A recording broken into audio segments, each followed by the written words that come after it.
정관용의 지금 이 사람. 여러분 안녕하십니까? 정관용입니다. 이 권선징악, 인과응보 너무 당연한 순리입니다만 현실에서는 잘 안 지켜질 때가 많습니다. 그래서 이 법정을 소재로 하는 영화나 드라마에서 이 검사나 변호사가 진실을 파헤치고 또 악인의 이 죄값을 치르게 하는 과정을 보면서 우리 모두 통쾌함을 느끼곤 합니다.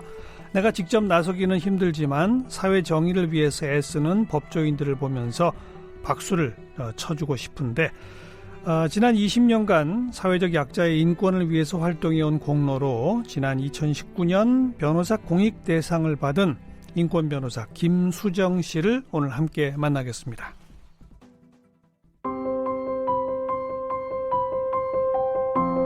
김수정 변호사는 1998년 제40회 사법시험에 합격했으며 제30기 사법연구원 과정을 마쳤습니다.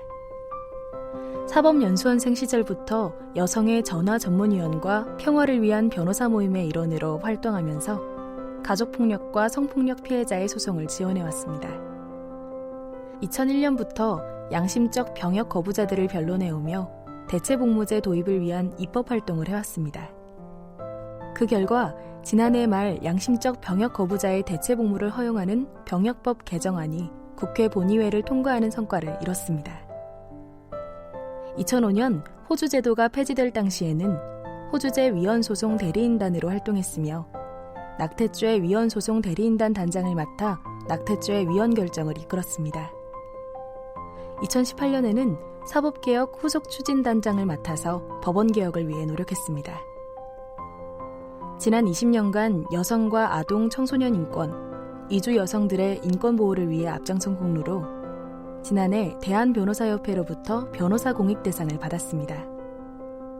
모두의 인권이 존중받는 정의로운 사회를 꿈꾸는 김수정 변호사는 서울시 인권위원회 위원, 촛불 청소년 인권법 제정연대 공동대표를 맡고 있습니다. 네, 김수정 변호사 나오셨습니다. 어서 오십시오. 네, 안녕하세요. 먼저 시간이 조금 지났습니다만 수상 축하드립니다. 감사합니다. 대한변협에서 주는 상이죠. 예, 그렇습니다. 변호사 공익대상. 네. 매년 한 명씩 줍니까? 개인 부분에 한 명, 그다음에 단체 부분에 단체 하나 이렇게 주고 있습니다. 1년에 한 명씩. 네, 네. 언제부터 이게 시작된 상이에요? 꽤 오래됐어요? 또 제가 상을 잘 모르고 살았어서 정확히는 잘 모르겠습니다. 이번에 상 후배들이 추천한다고 얘기를 해서 좀 찾아보면서 어떤 상인지 좀 알게 됐고 훌륭하신 분들이 그동안 탔었구나 이렇게 알게 됐습니다. 네. 시상하면서 배경 이런 거 다 설명하죠. 아마도 공적조서라는 거를 통해서 공적조사를 하고 이제 위원회에서 추천위원회에서 이렇게 선정하고 하는 걸 알고 있습니다. 그렇죠. 네, 네. 그러니까요. 어떤 게 배경이 돼서 공익대상을 받으시게 된 거라고 보십니까? 본인 스스로. 글쎄요. 저는 그냥 20년 정도 이제 변호사 생활을 한 것 같은데 그냥 그동안 변호사 일을 하면서 먹고 살면서 또 변호사로서 해야 될 그런 인권활동, 공익활동을 꾸준히 해왔습니다. 근데 당연히 할 일을 했는데 또 상도 주시니까 감사한데 그냥 그 당연히 할 수 있었던 일들을 칭찬해 주니까 사실 약간 어안이 벙벙하고 그런 상황입니다. 예. 예. 근데 변호사로서 당연히 해야 할 인권과 공익활동이라고 표현하셨는데 지금 변호사 중에 인권 공익활동 하나도 안 하는 변호사가 더 많잖아요. 다들 음으로 양으로 본인의 생각, 시간이 없으면 돈을 내시거나 또 열심히 또 활동하면서 다들 활동하시고 있을 거라고 생각하고 있습니다. 아닐 것 같은데요. 그래서 제 주변에는 많이 있습니다. 이 법이라고 하는 게 사실 법이 없던 과거로 보면 법이 있다는 것 자체가 민주주의를 향해 한 걸음 더 간 거긴 합니다만 그러나 법이 작동되는 그 메커니즘과 기제를 보면 아무래도 힘 있고 돈 있고 기득권들을 위해 봉사하는 법에 더 많잖아요. 그러다 보니 변호사 중에는 힘 있고 돈 있는 쪽에 일을 도와주는 변호사들이 더 많지 않나요? 그런 분들이 많지 않다고 제가 여기서 말씀드리기는 어려울 것 같지만 또 그 반면에 많은 변호사님들께서도 뭐제 동료분들도 그렇고 제가 한 일의 대부분의 일들이 저 혼자 한 일이 아니라 다 같이 한 일들이거든요. 네. 공동변호인을 구성해서 변호하고 다 했던 일들이기 때문에 또 그 반면에서 열심히 하시는 분들도 많이 있고 점점 더 많아지고 있다고 느끼고 있습니다. 그래요. 예. 과거 이제 독재 정권 이런 데 맞서 싸울 때는 또 이 법조인, 변호인들이 민주화 투사가 직접 되기도 하고 민주화 운동을 하다가 감옥에 간 사람들을 변론하는 네. 인권 변론 뭐 이런 것들을 또 많이들 하시기도 하고 민변 같은 것도 이제 그래서 만들어지고 막 그랬었는데 네. 이게 이제 21세기가 오면서부터는 조금 달라진 거죠. 그냥 어떤 정치적 민주화 이것을 떠나서 정말 어렵고 힘든 사람들의 공익, 그들을 대변하는 어떤 법률적 조언, 협조, 도움 꼭 필요한 거죠. 그럼요. 훨씬 더 많은 다양한 분야의 그 필요성들이 대두되고 있고 과거에는 정말 민변 중심으로 이루어졌던 그런 변론, 그 약자에 대한 변론 지원 활동들이었다고 하면 예. 지금은 변호사들이 수가 되게 많이 늘어났지 않습니까? 그렇죠. 그런 만큼 공익활동에 전념하는 변호사들도 많아졌습니다. 저는 아예, 사실 공익전담은 아니거든요. 아예 공익인권법 전담 무슨 기구도 따로 있죠? 예, 뭐 공감이라는 변호사단체도 있고 맞아요. 이번에 저와 같이 수상을 하는 단체 수상을 하는 희망법이라는 변호사단체도 있고 또 이주 민들을 변론하는 뭐 친구란 동감이나 이런 단체도 있고 어필도 있고 뭐 굉장히 다양한 공익 전담 단체들이 생겨서 네. 과거와는 달리 훨씬 풍부한 활동들이 이루어지고 있다고 알고 있습니다. 그렇군요. 처음부터 이런 쪽에 관심이 많으셨어요? 인권, 공익 뭐.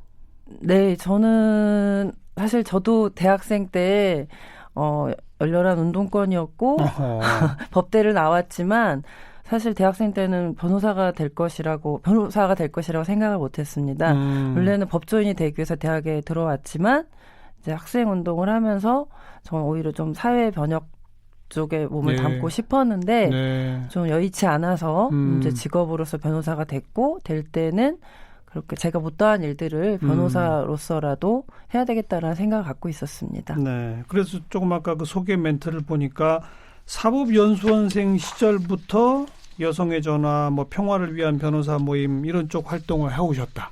네, 이제 뭐 여성의 지금은 평화를 위한 변호사 모임은 아니고 그냥 여성의 전화의 뭐 전문위원 이런 걸로 해서 이제 계속 가서 상담하고 하면서 계속 가정폭력 피해 여성들을 지원해주고 하는 일들을 꾸준히 하고 있습니다. 사법연수원 때는 사실 굉장히 공부 부담도 많고 그렇지 않아요? 저는 공부를 안 했다는 건 아니고요. 판사나 검사로 갈 생각이 아예 없었기 애초에 때문에. 없었고 게다가 저는 또 나중에 저 개인적인 이력도 좀 있어서 이력이라면? 전과죠. 근데 뭐 있다고 해서 못 가는 학생운동하다가 복역했군요. 네. 근데 있다고 해서 못 가는 건 아니었는데 저는 뭐 굳이 판사나 검사는 되고 싶었지 않다. 예, 그래서 제야에서 활동하겠다는 생각이었었기 때문에 공부 플러스 그런 어떤 경험을 쌓는 것도 직접 현장 경험을 쌓는 것도 중요하다고 생각을 해서 좀 그런 활동들을 했습니다. 네, 그러니까 첫 인연은 여성의 전화부터 시작인 겁니까? 네, 사회 단체 상담이나 이런 것들은 그렇게 했고 또 나중에는 그 당시 이제 민주노동당이 만들어지고 있을 때였거든요. 근데 거기 그때 이제 돌아가신 노회찬 고의원님과 인연을 맺고 이것저것 뭐 정치관계법 개정 같은 또 활동에 좀 지원을 하게 됐습니다. 정치관계법 개정? 예를 들면 어떤? 지금 이번에 이제 문제됐던 연동형 비례대표제의 시작이라고 할 수 있는 1인 1표제 위헌 소송. 그게 이번에 필리버스터 할 때도 그 얘기가 나와서 제가 좀 깜짝 놀랐었는데 그게 2001년도에 위헌 결정이 나왔었지 않습니까? 그 위헌 심판을 우리 김 변호사님이 저랑 뭐 지금 이덕우 변호사님이라고 굉장히 좀 제가 굉장히 존경한 선배 변호사님이시고 몇 분 당시 이제 전 연수원 시절에는 변호사가 아니니까 음.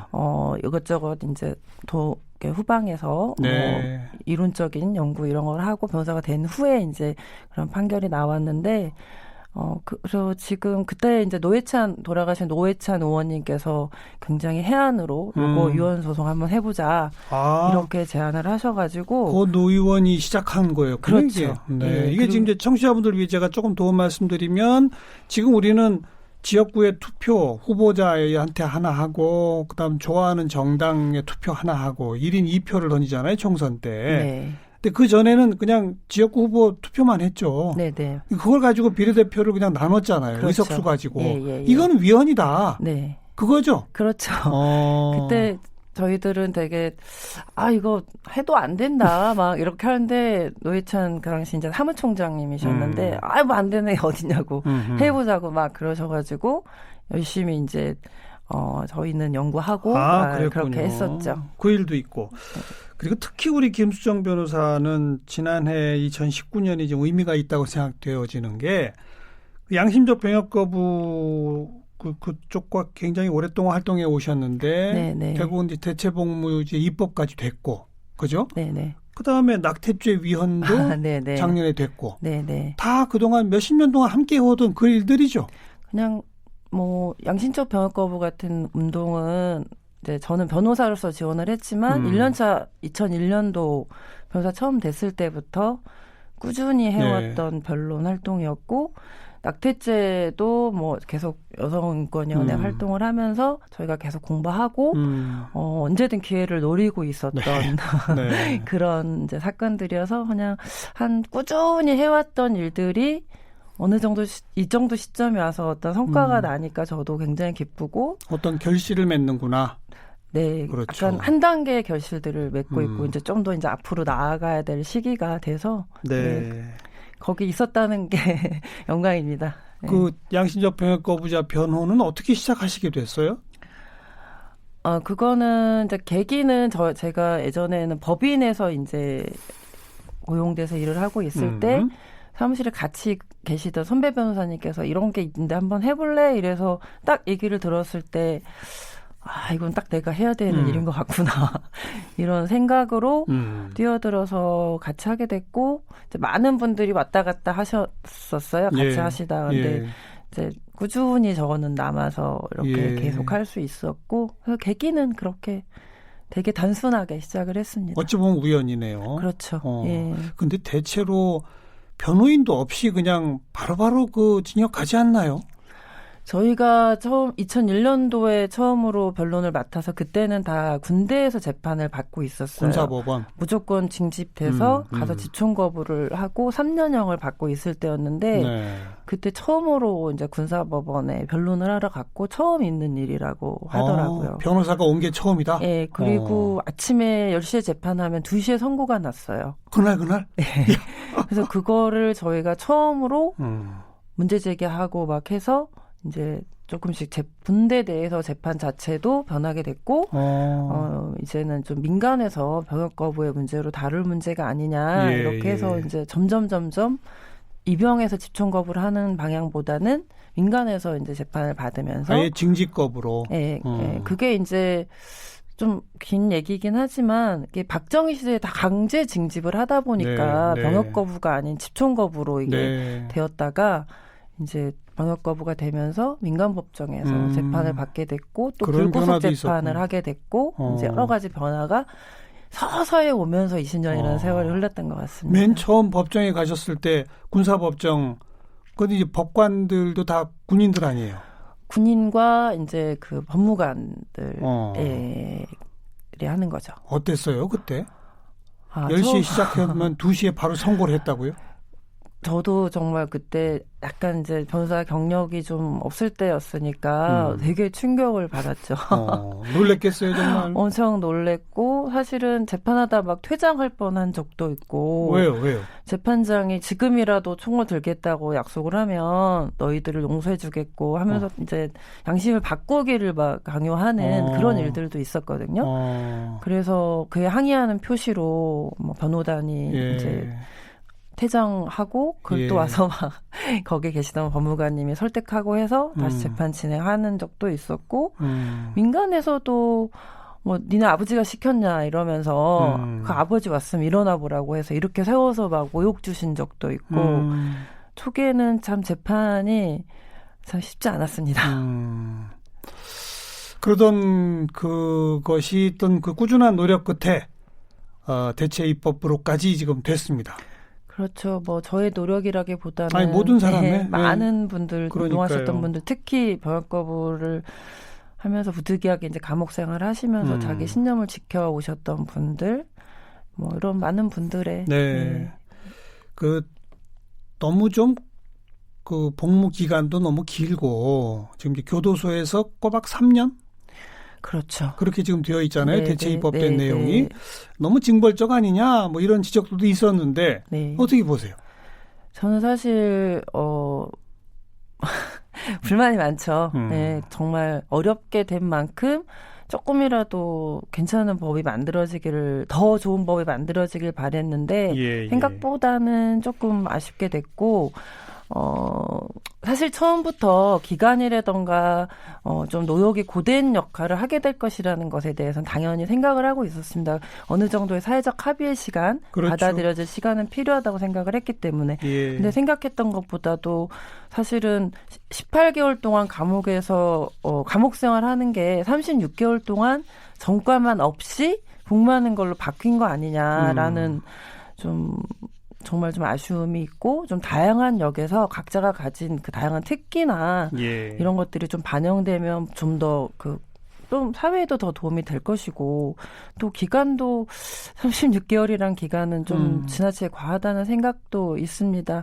그러나 대체복무제를 도입했다는 역사적 의미 자체가 그렇죠. 퇴색될 수는 없는 것이고 네. 앞으로 이 과정을 통해서 조금 더 한 발, 두 발, 세 발 이렇게 앞으로 나아갔으면 좋겠습니다. 이제 그렇게 해서 36개월 교도소에서 이 교정 공무원들을 도와서 참 모범적인 활동들을 하시는 분들의 모습을 우리가 이렇게 보게 되면 인식도 좀 변화돼서 네. 아마 법도 조금씩 더 개정되고 이렇게 되지 않을까요? 그럴 거라고 믿고 있습니다. 네, 그래야죠.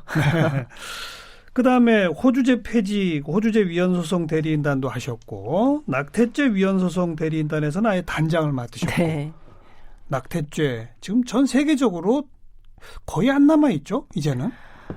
뭐 카톨릭을 이제 국교로 하고 있는 뭐 아르헨티나라든가 이런 데들이 좀 있고 가장 강력한 낙태 처벌법 헌법에 아예 있었던 아일랜드 같은 경우는 작년에 레퍼런덤으로 투표로 이제 낙태죄 폐지했고요. 그래서 추세는 이제 있는 나라도 점점 폐지하는 추세로 가는 것 같고 아르헨티나도 작년에 좀 아깝게 의회에서 통 한두 표 차인가 이렇게 아깝게 안 된 걸로 알고 있거든요. 그래서 곧 될 거다라고 생각을 하고 있고요. 예, 뭐 세계적인 추세이고 세계적 추세를 떠나서 기본적인 인권의 문제고 재생산권의 문제는 단순히 여성의 권리 문제만은 아니기 때문에 그렇게 갈 수밖에 없다고 생각을 하거든요. 예. 그리고 현실적으로 별로 작동하지 못하던 그런 법이었었잖아요. 그렇죠. 뭐 1년에 처벌 드러나는 예가 뭐 10건도 안 되는 그렇어요. 그런 거였고 근데 이제 저희 변론할 때도 그러면은 실제로 처벌 어차피 사문화되고 있는데 굳이 근데 문제는 그건 진짜 여성들의 현실을 모르는 얘기고요. 낙태를 많은 여성들이 할 수밖에 없는 상황에 있는데 다 불법 시술이거든요. 불법 시술을 한다는 거는 그만큼 여성들이 불법적인 의료에 노출돼서 건강을 해치고 있다는 그렇죠. 거고 그 이후에도 제대로 진료를 받을 수도 없고 예. 여러 가지 문제가 많이 있습니다. 처벌의 문제를 떠나서. 네. 이제는 낙태죄는 완전 그냥 폐지로 끝난 거죠. 무슨 뭐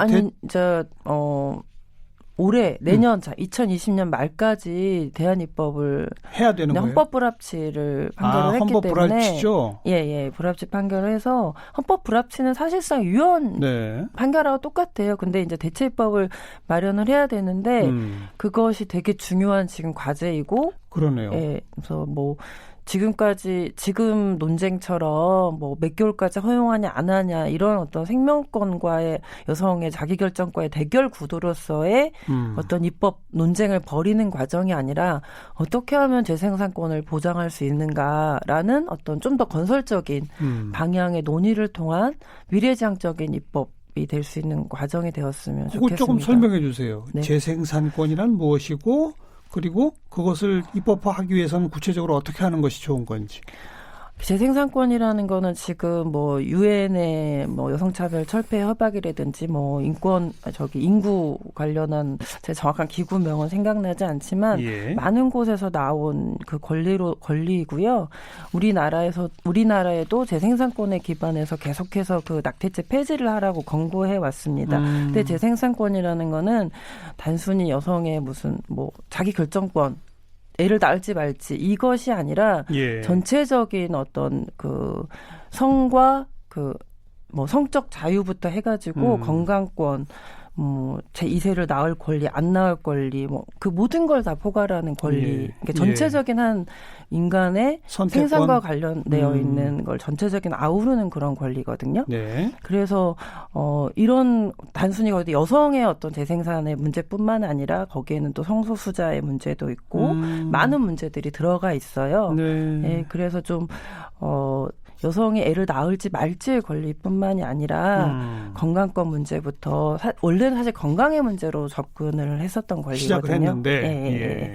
그래서 그런 것들이 좀 다양하게 이렇게 살펴봐지면서 지금 저출생의 문제도 되게 큰 문제잖아요. 그게 단순한 애를 안 낳는 문제, 이 문제로 접근하는 것이 아니라 재생산의 문제로 들여다보면 많은 게 달라 보일 것이라고 네. 생각을 합니다. 네.